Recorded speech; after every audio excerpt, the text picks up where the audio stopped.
Hello everyone, welcome back. आज हम narration के कुछ इंपॉर्टेंट क्वेश्चंस को हल करेंगे जो परीक्षा में पूछे गए हैं और ये बहुत ही इंपॉर्टेंट हैं। इनको एक एक करके देखते हैं एग्जाम्पल। तो इसका पहला एग्जाम्पल है कि he said to my brother can I use your pen. तो पहला रूल ये है कि यदि रिपोर्टिंग वर्ब पास्ट टेंस में होता है तो रिपोर्टेड स्पीच के जो टेंस होते हैं वह परिवर्तित होते हैं। दूसरा कार्य है कि रिपोर्टिंग वर्ब पास्ट में है और यह जो रिपोर्टेड स्पीच का जो सेंटेंस है वह इंटेरोगेटिव सेंटेंस है। तो उस समय इस रिपोर्टिंग वर्ब को जब रिपोर्टेड स्पीच पास्ट में होता है तो इसको आस्क्ड में परिवर्तित कर देते हैं। तो यहाँ हो जाएगा कि ही और शेड को हम परिवर्तित करेंगे तो ये हो जाएगा आस्क्ड। आस्क लगते टू समाप्त हो जाएगा। उसके बाद जो ऑब्जेक्ट है उसको लिखेंगे तो ये हो जाएगा माई ब्रदर। दूसरा कार्य ये है कि जो रिपोर्टिंग वर्ब होता है और रिपोर्टेड स्पीच होता है तो रिपोर्टिंग वर्ब और रिपोर्टेड स्पीच दोनों को जोड़ने के लिए लिंकर का प्रयोग करते हैं। तो रिपोर्टिंग वर्ब और रिपोर्टेड स्पीच को जोड़ेंगे तो यह कामा समाप्त हो जाएगा। इस इन्वर्टेड कामा को समाप्त करने के लिए हमको लिंकर प्रयोग करना है।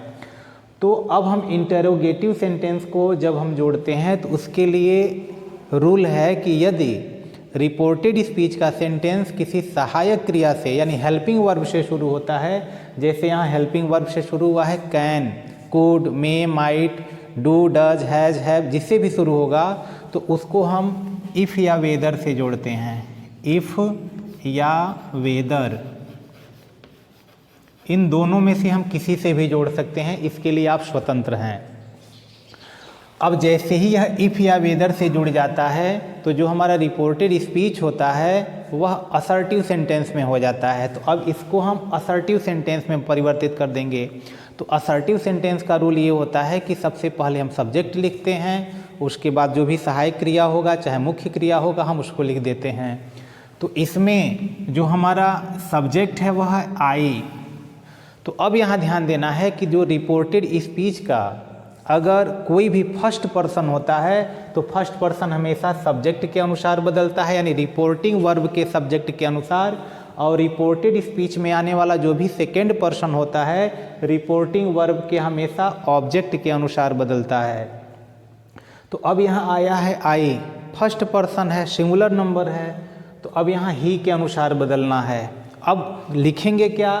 तो अब देखेंगे यह जो सब्जेक्ट है वह किस केस में है। अगर सब्जेक्टिव केस है तो ही का जो सब्जेक्टिव केस होगा वही लिखेंगे, अगर ऑब्जेक्ट होता है तो ऑब्जेक्टिव केस लिखते। तो यहाँ आई आया है ही के लिए, तो आई सब्जेक्टिव केस है तो ही का जो सब्जेक्टिव केस होगा वही लिखेंगे। तो ही ऑलरेडी सब्जेक्ट होता है तो ही लिख देंगे। अब सब्जेक्ट के बाद यह सहायक क्रिया इसके बाद चला जाएगा, तो कैन को बदलेंगे तो यह कुड में परिवर्तित हो जाएगा, क्योंकि रिपोर्टिंग वर्ब पास्ट में है। क्योंकि पास्ट में होने पर रिपोर्टेड स्पीच के जो टेंस होते हैं वह परिवर्तित होते हैं। उसके बाद मॉडल के साथ वर्ब हमेशा फर्स्ट फॉर्म लगता है तो यूज का यूज ही रहने देंगे। अब यहाँ देखिए आया है योर, तो योर पॉजेसिव केस होता है और your possessive case second person, और सेकेंड पर्सन हमेशा ऑब्जेक्ट के लिए आता है। तो ऑब्जेक्ट यहाँ ब्रदर है तो ब्रदर का भी मतलब है ही, तो ही का जो पॉजेसिव केस होगा उसको लिख देंगे तो यह हो जाएगा हिज, और पेन जैसे है वैसे लिख देंगे और इन्वर्टेड कामा समाप्त करके केवल फुल स्टॉप लगा देंगे। अगला एग्जाम्पल देखते हैं। दिया है कि she said to us have you taken my book. अब इसको हमको इनडायरेक्ट में परिवर्तित करना है। तो अब हम इस सेड को किस में परिवर्तित करेंगे? आस्क में परिवर्तित करेंगे, ऑर्डर्ड में परिवर्तित करेंगे, किस में परिवर्तित करेंगे यह निर्भर करता है रिपोर्टेड स्पीच पर। तो जो हमारा रिपोर्टेड स्पीच है उसको देखेंगे तो फिर रिपोर्टेड स्पीच इंटेरोगेटिव सेंटेंस में है कि have you taken my book. तो जैसे ही यह इंटेरोगेटिव में है तो रिपोर्टिंग वर्ब पुनः हमको आस्क्ड में परिवर्तित करना होगा। तो यहाँ हो जाएगा शी, और इस सेड को पुनः आस्क्ड में बदलेंगे, फिर यहाँ हो जाएगा अश। फिर वही काम है कि रिपोर्टिंग वर्ब और रिपोर्टेड स्पीच को जोड़ने के लिए एक लिंकर का प्रयोग करना है। तो लिंकर क्या प्रयोग होगा? तो सहायक क्रिया से फिर शुरू हुआ है तो इफ़ या वेदर में से हम किसी एक का प्रयोग कर देंगे। तो इफ़ लगा देते हैं। फिर उसके बाद हमको पुनः सब्जेक्ट लिखना है। तो अब क्योंकि असर्टिव सेंटेंस में बदल जाएगा, तो असर्टिव सेंटेंस में बदलने पर जो हमारा सब्जेक्ट है यहाँ यू है, तो रिपोर्टेड स्पीच का जो भी सेकेंड पर्सन आता है हमेशा ऑब्जेक्ट के अनुसार बदलेगा। तो यू आया है अस के लिए। अब यहाँ देखना है कि अगर यह सब्जेक्टिव केस है तो अस का जो सब्जेक्टिव केस होगा हमको वही लिखना है। तो अस का सब्जेक्टिव केस यहाँ वी होता है, तो हम यहाँ वी लिख देंगे। अब यह चूँकि असर्टिव सेंटेंस में परिवर्तित हो गया है तो सब्जेक्ट के बाद हमको तुरंत सहायक क्रिया या मुख्य क्रिया, तो चूँकि यह प्रेजेंट परफेक्ट है तो प्रेजेंट परफेक्ट को हम पास्ट परफेक्ट में बदलेंगे, क्योंकि रिपोर्टिंग जो वर्ब है, रिपोर्टिंग वर्ब पास्ट में होने पर रिपोर्टेड स्पीच के सारे टेंस बदल जाते हैं। तो प्रेजेंट परफेक्ट को हम पास्ट परफेक्ट में बदलते हैं। तो पास्ट परफेक्ट में हमेशा सब्जेक्ट के बाद हैड का प्रयोग, उसके बाद वर्ब थर्ड फॉर्म प्रयोग करते हैं। तो अब यह हैव उठ करके इसके बाद आ जाएगा, तो यह हो जाएगा हैड। वर्ब पहले से ही थर्ड फॉर्म है तो यह थर्ड फॉर्म लग जाएगा। फिर यहाँ देखिए पजेसिव केस फर्स्ट पर्सन आया है। My first person possessive case, और फर्स्ट पर्सन हमेशा इस सब्जेक्ट यानी रिपोर्टिंग वर्ब के सब्जेक्ट के अनुसार बदलता है। तो अगर यह पजेसिव केस है तो सी का जो पजेसिव केस होगा वही हमको लिखना है। तो सी का जो पजेसिव केस होता है वह होता है हर, और उसके बाद जो नाउन जैसे है वैसे उसको लिख देंगे, उसमें कोई परिवर्तन नहीं करेंगे। तो यहाँ लिख देंगे बुक, और फुल स्टॉप, क्वेश्चन मार्क हट जाएगा और इन्वर्टेड कॉमा भी हट जाएगा। फिर उसी प्रकार अगला सेंटेंस है कि he said to them don't play on the road, सड़क पर मत खेलो। अब यह पुनः हमको जो रिपोर्टेड स्पीच का सेंटेंस है उसको देखना है कि किस सेंटेंस में है। तो यहाँ दे रहा है कि don't play on the road, सड़क पर मत खेलो, तो यह इम्पेरेटिव सेंटेंस है। तो जब रिपोर्टेड स्पीच, जो रिपोर्टेड स्पीच होता है अगर वह इम्पेरेटिव में होता है तो हमारा जो रिपोर्टिंग वर्ब है या तो उसको ऑर्डर्ड में परिवर्तित करेंगे, या रिक्वेस्टेड में, या तो एडवाइज्ड में परिवर्तित करेंगे। तो अब यहाँ हम इसको देखेंगे कि यह आदेश दिया जा रहा है, सुझाव दिया जा रहा है या निवेदन किया जा रहा है, वह रिपोर्टिंग वर्ब पे आधारित है। इन दोनों में क्या संबंध है? तो ही ने देम से कहा don't play on the road, सड़क पर मत खेलो या सड़क पर मत खेलिए। तो यह दोनों हो सकता है, या तो सलाह दिया जा सकता है या तो आदेश दिया जा सकता है, दोनों को हम प्रयोग कर सकते हैं। तो यहाँ लिखेंगे ही। अब इस सेड को हमको ऑर्डर्ड या एडवाइज्ड दोनों में हम प्रयोग कर सकते हैं। तो यहाँ ऑर्डर्ड कर सकते हैं, एडवाइज्ड भी कर सकते हैं, कोई गलत नहीं होगा। टू हट जाएगा और यहाँ लिख देंगे देम।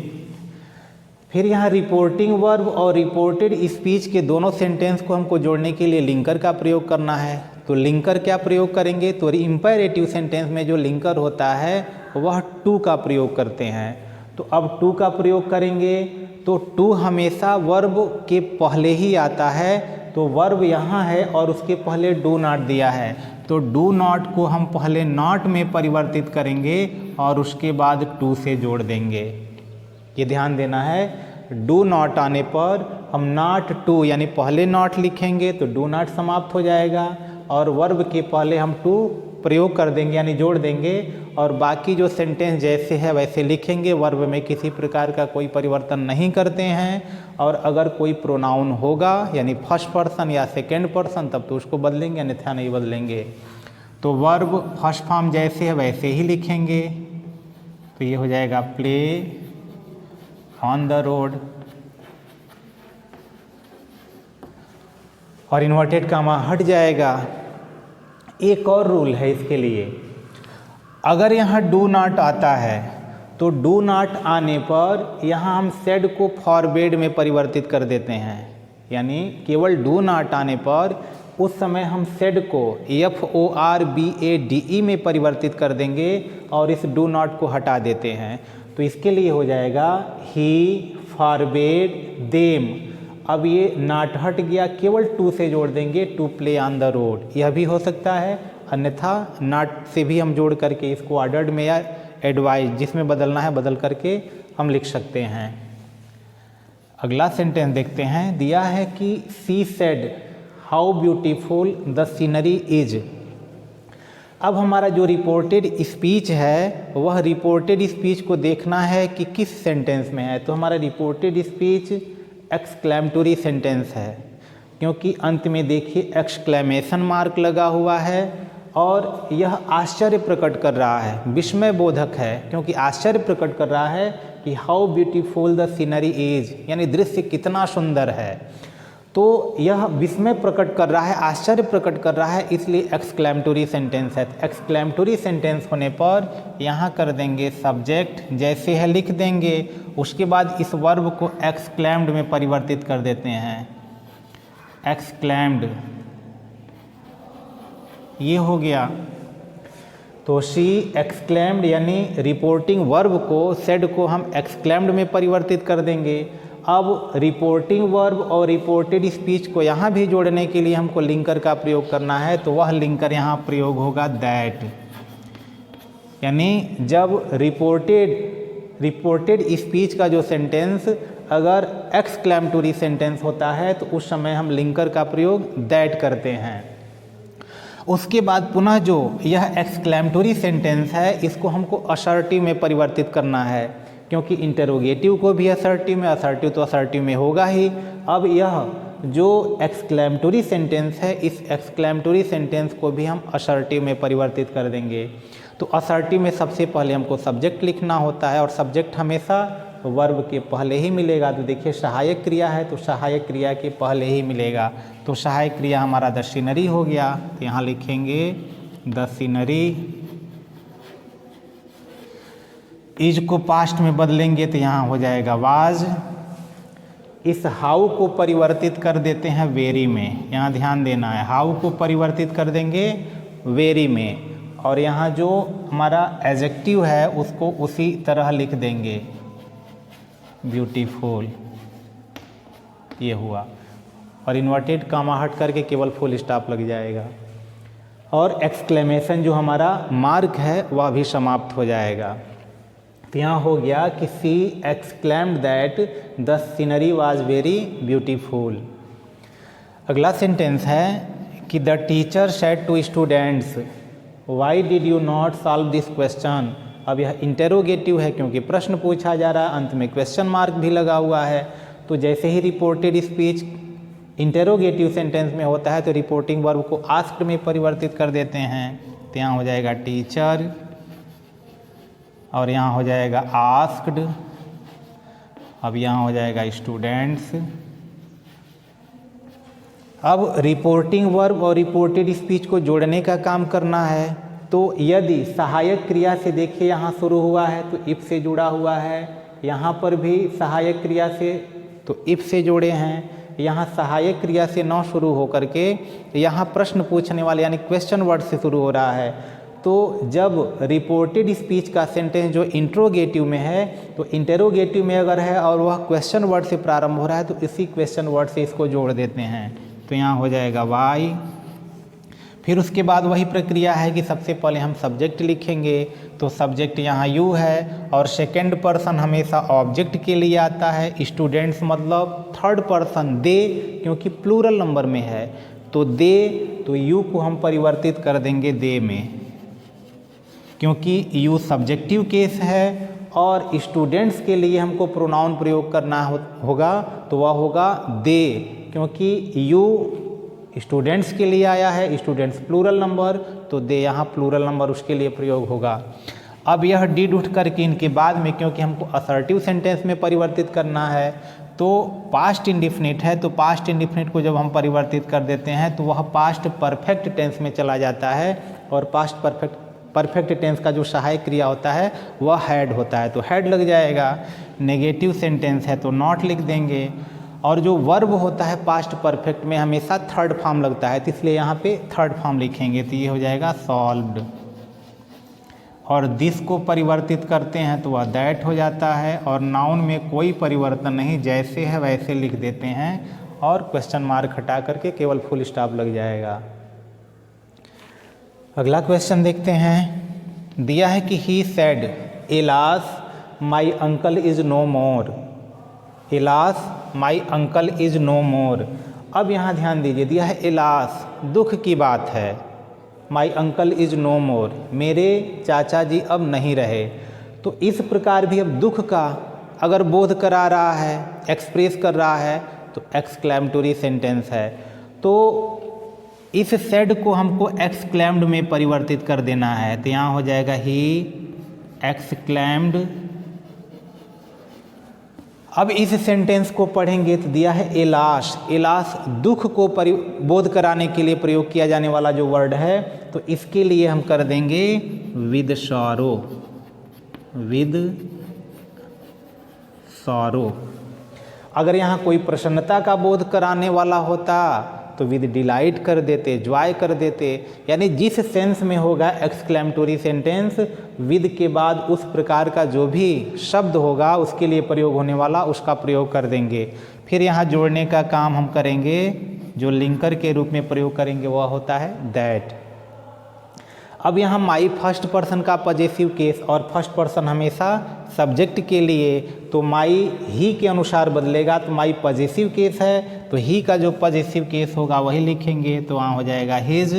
यह नाउन कोई परिवर्तन नहीं होगा, तो अंकल।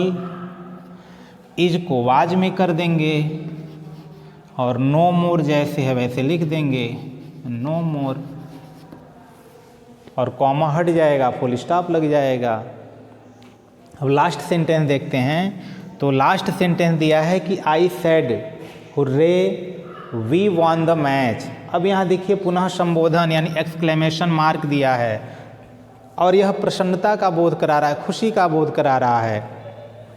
तब यहाँ लिख देंगे कि आई, और यह भी एक्सक्लेमेटरी सेंटेंस है क्योंकि प्रसन्नता का बोध होता है, किसी आश्चर्य का बोध होता है, दुख का बोध होता है, तो हमेशा वह एक्सक्लेमेटरी सेंटेंस होता है। तो फिर यहाँ लिख देंगे एक्सक्लेम्ड, और प्रसन्नता का बोध करा रहा है तो यहाँ लिख देंगे विद डिलाइट। ये हो गया विद डिलाइट